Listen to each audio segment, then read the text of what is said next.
Duha ang naangol dihang miulbo ang sunog sa usa ka stockroom sa mga LPG ug butane kag buntag sa barangay Lagtang, Talisay City. Ani ang report ni Fem Marie Dumabo. Nadawat sa Talisay City Fire Station ang alarma sa sunog pasado 5 kaganihang buntag sa Mulave, Barangay Lagtang, Dakbayan sa Talisay. Tungod sa maong sunog, kritikal ang usa sa duhang nga naangol.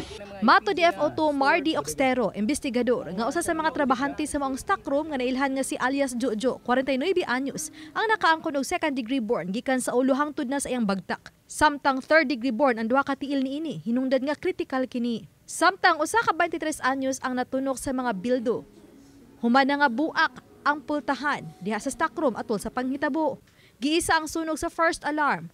Alas 6:11 ganihang buntag gideklarar nga fire out. Sa pakisusi, nasuta nga sa niaging semana pa lang gibutang sa tag-iya ang mga tangke sa LPG ug mga butane canisters sa maong bodega. Sa nagpadayon nga investigasyon, usa sa gisubay sa kabumbiruhan ang giingong nanigarilyo ang usa sa mga naangol sa maong dapit ug mo'y hinungdan sa pag-ulbo sa kayo. So matud pa nila na daw kunoy na nigarilyo ato pa nang i-verify sa pagkakaron nya nay injured na injured nga tulo pila tong napaso ug atong nay nasamad.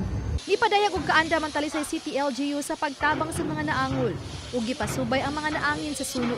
We will help, of course. We will help. We'll just see. Because kung naa ma-hospital, kung nasa sa Cebu South or ni private hospital, naamtay mga MOA ni mga hospital para makabayad dito. Gibanabana sa kabumbiruhan nga mobalor sa 600,000 pesos ang dani sa maong sunog. Uban ni Cleofer Lumayag ug Rod Prado. Fem Marie Dumabok. Balitang Bisdak.